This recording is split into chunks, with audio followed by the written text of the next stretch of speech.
Welcome, everyone. And by everyone, I mean all of you fellow accountants who are friends of ours. That's all who watches, I think. Hey, everybody. To another episode of Drink What You Think. I'm your host, Kenji, and he is... I'm Matthew. Welcome back, man. Thanks, dude. You missed an episode. I missed an episode. The first one. Have you ever done one before without me? Oh, yeah, I have. You have? It's been a bit. Okay. We'll have to go look at viewer counts, but I mean, no, they're probably pretty good because they're usually pretty good guests you have on there. Ryan Lozana's, that's a solid one. It's his second time on. I'm looking forward to hearing that epised. Guys, yeah. He's actually, we had a great conversation. We were catching up on some things, so it was pretty fun. I am not surprised. From what I can tell from our mailbox, there are no new sponsors because no beer has been delivered. No beer has been delivered to our mailbox. If you'd like to sponsor the Drink While You Think YouTube channel, just send us beer. Thank you. And I'm just happy that I'm calling it Drink While You Think and not the Cloud Accounting Podcast. I think Blake Oliver got a kick out of that. We do from that episode with Scott Scarano. I think we have more comments on our YouTube page than any other time we've had. Oh, that makes sense. That makes sense. People would comment on the Scott's antics, I'm sure. Yes. So go back and check that one from 2 episodes ago. If you haven't already, it's humorous, such as Scott is. What are you drinking, man? You go first. Okay. I'm drinking a Wild Leap. I'm going stout again today. It's a double stuffed cookies and cream stout. And it is oh, wow. I didn't notice that. 12.5%. Whoa. So I guess Laura's driving. Yeah, I've teed that one up. I've got it ready for you. So I can see the ratings now, but we'll get you to start rating those. What are you drinking? This beer I can't really put into Untapped, or maybe I could find some way. And you didn't get to watch me pour it because I had to pour. Normally I like to do that, but I'm drinking what we drank on Sunday. Some of the leftovers from Sunday. So this is I brewed a peach saison for our tailgate this past Sunday, which is this. So cheers, man. You had some of this with me. I've got some left over from the keg. I did actually in a keg in my basement. The first time I've done a keg. It's awesome. It was a great beer. So I can rate that for you too. Cheers, man. Thank you. My favorite was Kenji had a name for it. It was Not Another 4-Win Saison. So that was an homage to the 4-win season of the Falcons last year. So, and that's what you got to do when you brew beer. You got to have creative names for it. So we certainly did there. This is nice. Hmm? Mine's kind of gone a little flat for some reason. I'm not sure, maybe through the transport or something, but still got good flavor. Okay. So everyone's been covering this week. I feel like as Atlantans, we maybe have, I don't know, an interesting take on it, but Intuit coming in and acquiring our boys, our hometown, like very Atlanta Southern pride in Mailchimp for $12 billion. The rumors have been going for a couple of weeks. I mean, I don't know before we get into the numbers, what was your, just right when you heard it, like, what was your take? Complete culture clash. Like, I can't imagine a more different culture clash that's about to happen. Yeah. You're talking about people used to getting between 10, 20, 30, 40% bonuses for being creative because they're just a cash flow machine, having 40-hour work weeks, no overtime, run their own data centers because they don't have to use other data set. Like, they built their own data centers for things like to the corporate blob at Intuit. Wow. I was like, wow. I was very surprised. That just so left field, to your point, but just differences in companies and cultures. I also, and this is starting to kind of percolate and make some rounds of news here. The other thing is, I think I'm more shocked, probably like you, because if Mailchimp, like many of us do here in Atlanta, I think the thought process was always, they're never going to sell. Like they're just not gonna, they've gotten to a point without raising any capital,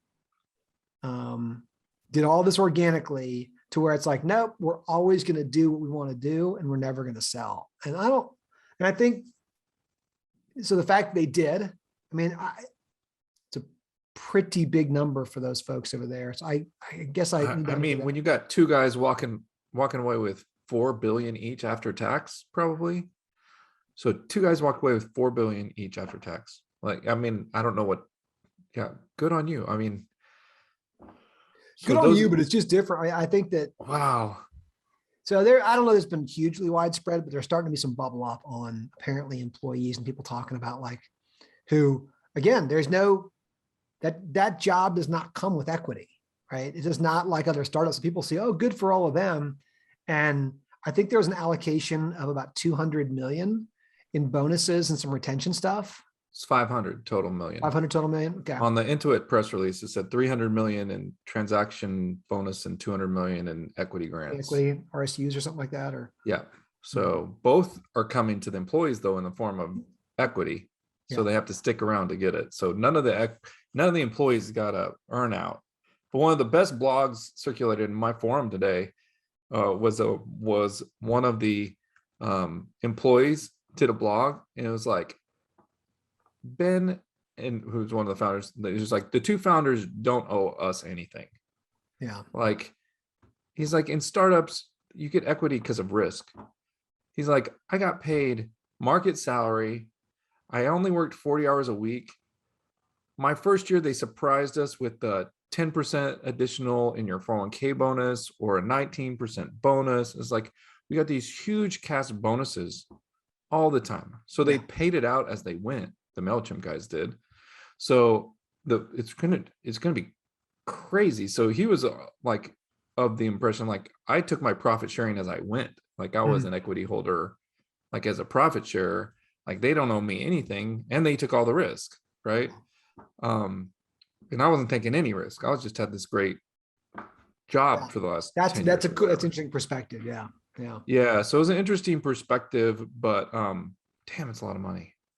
So my hope is that like these guys, and these are two guys that could do this. These guys haven't been crazy involved in the Atlanta ecosystem. You don't see them around though, the founders, right? So, but if they decide to plug in and become part of the ecosystem, a la David Cummings, right?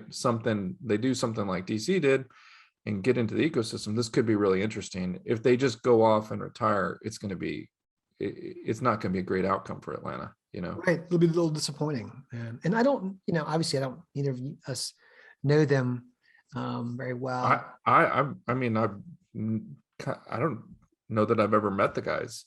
I mean, I've met Dan Curzius. Dan and I have spoken before. He was actually an EO member years ago, and he was in a forum with another one of my friends, and he and I spoke. It's been a number of years ago.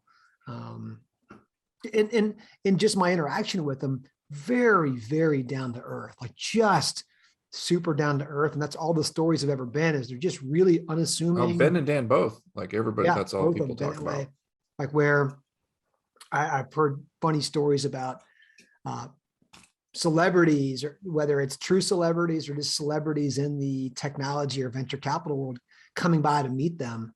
And they've been like, hello, nice, from their little desk, like, nice to meet you. Like, hey, so-and-so is going to give you a tour. Thanks for coming by. Like, just very like down to earth. Right. And I think what's interesting is, I think when I heard it and was like, it hit me too, like hard, like I can't, this culture seemed off. And I always held them up as like I think we both did, like as a cool example company of a way to be. And again, I'm not saying they're not to this point. It's just not expected, but of just people doing their own thing. Like, hey, let's just hunker down inside of our company and be who we are, like not be who anybody else expects us to be.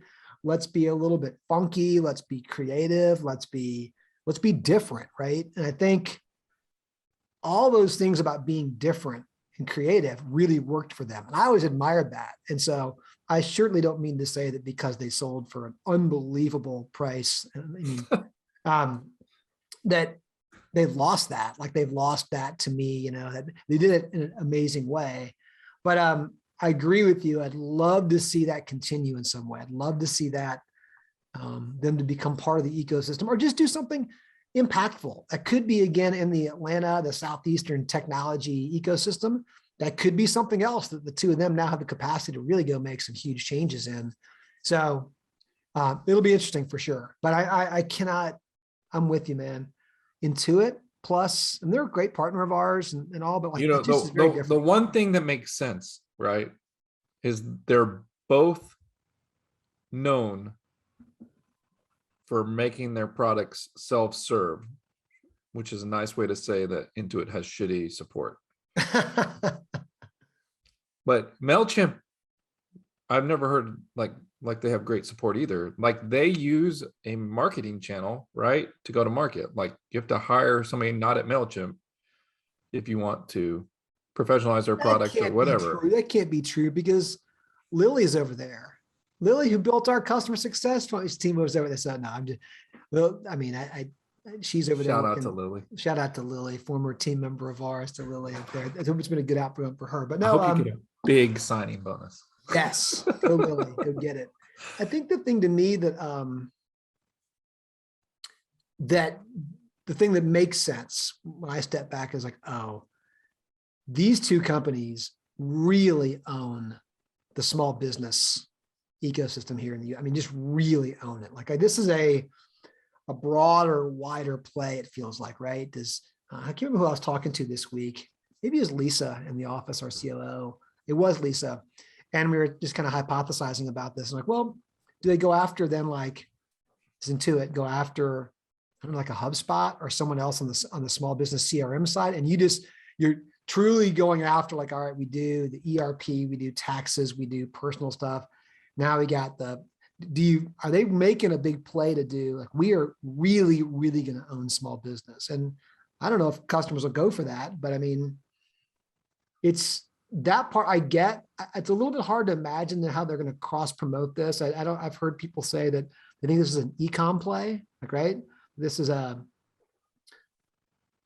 but I mean, super interesting. They have millions and millions of customers, right? I mean, they have, I can't remember the number. I thought it was like 40 million customers that use a product every month or something like that. It's something stupid, right? So, I mean, it's a huge amount. Yeah. That's a lot of small businesses. Like, I should have the Intuit thing up, but I don't know you're going to ask about it, but yeah, it's just crazy. So it is. Mailchimp. So it'll be interesting to watch. Maybe our Intuit. I would have lost that bet though. If you would have bet, you could have bet me any amount of money that Intuit buys Mailchimp. No effing way.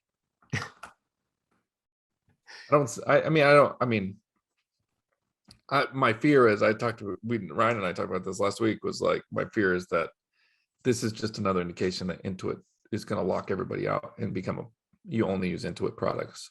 Yeah. That's it. Like one stop and go. It has that potential and capability for sure. I mean, they are that big, they're that dominant, where or will you be able to start a small business in the United States and not use an Intuit product, which I'm not saying it's a bad thing. Huge portion of our client base uses it. We're partnering with them. We use them for tax, some tax software. We use certainly a ton of it on the ERP GL side, but that's getting really big and making it difficult. And I think everyone's underestimated when they come to US, the power of Intuit. Like, they are just a behemoth. They are a force about it. So, and I don't think, I'm really interested to see what the numbers look like at Mailchimp, but judging by the press release, we're going to find out, because this is a material transaction to Intuit. So we're going to actually get some insight and numbers. Speculation is that Mailchimp had revenue somewhere between 200 million and $1 billion a year. Like, they've been private. Nobody knows. So I think it's close. If you made me bet, I bet they had 750 million in revenue. I think it's close to $1 billion. So I think it might have hit $1 billion. So the revenue multiple is not crazy for SaaS, Like, especially with their profit margin Well, is you hear stupid. too, I think they've got something incredibly high with theirs, like 90+%, maybe 95% of their revenue is all recurring. Like so it is truly like a SaaS, like, when you look at multiples. Yeah, with you're $1 billion in revenue with 1,200 people. Yeah. Highly capital efficient business. I mean, it's just, they built that way. So it's, again, it's another huge Atlanta unicorn. There's a lot of stuff happening in the Atlanta, down here in Atlanta, which is exciting. That's just one. I wouldn't want to be an email company that depends on Intuit as a channel right now, though. No. Well, right. We've always said that people who go on the app ecosystem with Intuit or even Xero, you got to be a little careful, right? They're same thing. I mean, look at all the issues with Apple and their app store and being able to kind of block things out, and all kinds of lawsuits between the store there and taking payments from, it gets tricky, right? You're having to rely on them, and they could very easily turn and go, hey, I'm going to build something of my own. It makes the, David Leary and I were just talking about this. I think when we first saw deals like T-sheets and things like that, we're like, whoa, that just seemed, and now like that's paling in comparison to some of these deals they're doing. So really active in the space right now in the accounting tax. So anyway, the only other thing I was going to talk about is, why does it feel like every time this time of year, I'm like, are we just crazy for putting on the AcuityCon? I think we are crazy for putting on AcuityCon. We are during the Delta variant. Oh man. Oh yeah, just the Delta variant, and then just all the work and prep that goes into it. Like, I think it's a good outcome, but like, man, it just gets to be, I feel like I'm name dropping here. We had Amanda Aguilar in the office the other day, and I was asking her, I'm like, when you put on accounting salon, like, is this the buildup? Do you feel like, oh, this again, like, why am I doing this? It's so much work. And then afterwards you feel this like bliss of like, oh my gosh, that was so amazing. She's like, yeah, it's pretty much how it works all the time. So I guess this is just doing events. Like, it's just work, worry, which is the kind of the state I'm in like now. And then I know it's actually going to be great. I'm not worried at all. That's pretty funny. I know. I just want everything to go well. So, I mean, we were just talking earlier, like we have one of our sessions that we're literally redoing. Thank goodness for amazing people who come to AcuityCon that like are like, sure, you want me to help on that panel? Like less than a week out, and they're like, sure, I'd love to do that. It's going to be a great panel, but like that stuff just gets, I don't know, I get frustrated at myself and things are like, oh, you have to be this last minute. But I guess if it wasn't, it wouldn't be us, right? That's right. I don't know. So you don't feel any pressure at all. You're just like, hand me the microphone, Get me up on stage, and let me go see some people. That's right. It's not very fair. So I don't know why you stress out, dude. I mean, the hybrid part's gonna be hard. And thanks for putting all that on me for the trade show and that kind of stuff. So I gave that to you because I was like, that's gonna be your favorite thing ever. You've done this before. Remember QuickBooks Connect? That was 2018. Oh yeah, I did that because Sammy was in the hospital and she was missing it. So I got everybody to send Sammy a message. So Matthew walked around just with your phone, right? Yeah, I'm sure it had to be, right? Yeah, I don't know what else. Yeah, with your phone, and you just kind of went and interviewed people at booths at QuickBooks Connect. And so we're going to take that up a little notch and have a little camera crew with Matthew who can live stream it in a better production quality. But we'll see how you do with your on the air, like sideline reporter / reporter in the field. I mean, you blaming me for putting that on you? Like, are you kidding me? You'd be so mad if I took that from you. Yeah, that's probably true. You know what the funny thing is? This is going to drop after AcuityCon. Yeah, this will. I know. So I'll be like, we should be like, AcuityCon went great, everybody. Yeah. No one's going to know that by the time this drops, we're like, oh, AcuityCon even I was happened. going to say like, hey, if anybody wants to, any of our friends want to stream AcuityCon, we're going to do it on YouTube Live. Drop us a comment and we'll let it. But then the comments, it's going to be like, they're going to be after the fact. So after the fact, that's true. Sorry, I should have thought about that last week. I didn't think in the YouTube lag world. Yeah. Sorry. Yeah. Would we have given out it's going to be a private link. I would give that That's out to true. anybody To our who friends, watched to any of our everything. friends who Oh, wanted it, like that's true. anybody that puts up with us and watches this, they would be welcome at AcuityCon. Welcome. Yeah. We even thought about having some of them show up and come, but we're like, it's a Well, weird Delta year. messed that up. Maybe Delta next messed year. it up, and it's a weird year where I think we've had to be very intentional about really prioritizing the team, like our team of like, we got a chance like a few times already this year to see some friends. And this is our kind of one shot to really kind of pour into the team. So anyway, I think that's where I start feeling that pressure of like, oh yeah, if it was just a conference going to, and like when we were at Engage or other places like that, like you and I just knew like we'd go and figure it out and have fun. But this one's like, it's our team. Like, and we've had so many people we've hired in the last year. That pressure to kind of make it good for them is, whew. Yeah, I gave some of the Canadians a pass this year, but next year, Lazanis and Yosef are coming down. Like we're gonna have those two guys come down for Well, sure. like Joseph and Lazanis need to know that we have Canadians coming down. Other Canadians are coming. Oh, Joseph volunteered. He was trying to figure out last minute, and I know he's scrambling. But Lazanis was like, I'm passing this year. I'm not. He said that it was hard to travel. It is hard to travel, I think. So we need to couple the ones who are coming from Canada. We need to be especially thoughtful. Next year, we're gonna have the Canadian version. Yeah, and Kelvin as well too. He's going to get his butt down here and be here as well too with Helm. So we got to get the whole crew. Twyla, maybe we can get her too. Then it would be if we get everybody Twyla will down come here, as Twyla. then everybody comes. Everybody so comes. It'll be like we get like the fresh books represented. Then it's all good. So my last thing I'm going to ask about, where we kind of shut it down, keep it quick this time, quicker, is how are you now feeling? Would you like to, I don't think you ever made your prognostication on the Falcons record. Oh yeah, I did. Oh, you did? I don't know if I did it online, but I'm not sure you did it here. Well, what was it? And are you going to hold to it? It was, I either said 9-8 or 10-7. I don't know which one I did. Mm-hmm. And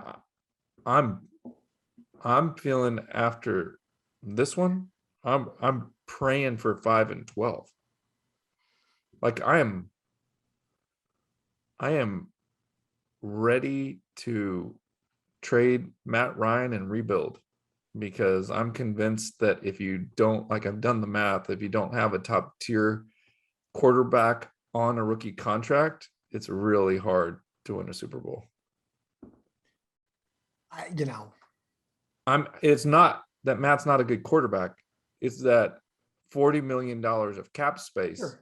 Yeah, I agree. In a hard cap world means you can't build a defense. And you can't build defense. And if you got a left guard. Yes. Or a left guard or a line to protect him. Like, I wonder why Brady picked Tampa, right? I wonder why he's going to cherry pick places that like, oh yeah, he's going to have protection. It's all about protection. Like we've seen that. He picked a good defense and an offensive line that works. Yeah. So it's just no, I'm 5 wins. I'm kind of with you. I'm in the. That was the worst. That was the worst I've felt. Like, that's not the worst. That's the second worst I felt leaving a Falcons football game in my life. So it was rough. But a season opener where you lay an egg like that, like I get it's the season opener, but I didn't even field goals. That's all we had. I didn't see a glimpse. I didn't see a flash on defense, and I didn't see a flash on offense. Yeah. And we just got worked. We got worked over. So but usually you see a flash. Like you get like a glimpse. It's like that one shot in golf that makes you want to play golf again. Like you played terrible for 18 holes, and on the 18th hole you like put it to 2 feet and you're like, oh my gosh, I'm great at golf. Like we didn't have that moment at the Falcons game. I'm hoping to have one next week. The biggest glimpse I had into of energy, of excitement, of just fiery like passion was you screaming at the Eagles fans sitting in front of us. That's the closest I saw in the entire building of which I'm glad that they were nice, because I was a little worried. I'm like, oh boy, here we go. Matthews. I was obnoxious. Well, for 2.5 to 3/4, and then you didn't even, you kind of rolled over like, oh. No. I was only obnoxious for 1.25. I'll take. No, I was the whole first half. I was obnoxious. Yeah. The second half, I was not obnoxious. You were not. You slowed it down a little bit. Well, there was nothing to even joke about. No, It we was came bad. out. It was bad. It was bad. It was not good. Well, what I think was good, I have a feeling, just because I could tell as you look at this beer. Oh yeah. Tell me a little bit about The Wild Leap double stuffed cookies and cream stout. There it is. There's that. There it is. Yeah, it is a 4.5er in my book. It might be a 4.75 in my book. Let's go 4.5 right now. 4.5. Oh, I have been really trying hard not to duplicate beers. And so I'm really excited that was a non-duplicate. Yeah, I'm not. Everything I have downstairs in the basement right now, because I haven't bought anything that's I've been brewing. I've already had, so I was like, okay, I'm going to have a little bit of mine this time around. I wonder if you can add a beer that's not on there, and you can be like a Kenji's Brews. And I think you can. I think you can. I think I need to open up another account as a brewery, so I have to go on the other side of the platform and be a brewer and add it. So maybe I'll figure that out and have my own brewery that then we can rate when I give you bottles. That sounds great. That sounds good. I like that. If I'm gonna have to drink your beers, I would like you want to rate them. At least you want to be able to like go out there and say what you truly feel about them. Yeah. And then we can name them all. Like a couple of them had names, but not most. Well, that's true. Yeah. True. Yeah. And they've all been like football related, Falcons related names. Yeah. The fourth quarter porter. That's right. Let's just put it this way. Me naming beers does not seem to be helping us at all. Doing beers for No, it doesn't. Well, we'll see if we can get it over 4 wins. I give this one I'll give it a 3.75. Oh, no. 4.25. Okay. We'll average it with 4. So this saison that he had, it has a little hint of peach with just a great finish. And so I think you're underselling it, dude. If it was anything other than saison, it'd be in the upper half of the 4s for me. Yeah. I'll say another good sign with it was, I think Marty had 4 or 5 of them. Marty was killing that keg. And like when Marty's drinking a lot of beer, like he normally does, but he's pretty selective these days. He is pretty selective. I even brought him the Bebo just as a backup so he had he had a Pilsner there that was like his go-to. And I think he didn't drink any of them. So this thing, though, is there was 7 pounds of peaches that I skinned, and it was not a short day. Okay. So I don't know. We look forward to reporting to you guys back about AcuityCon. Cheers. Enjoy. Subscribe. Send a comment. Anything. Even better, come on the show, which I've got to have some new guests coming up soon in a few weeks. Oh, we've got some new guests? Yeah, it's going to be fun. We're going to do I'll tease this a little bit. We are going to do, I'm not going to say who this is yet.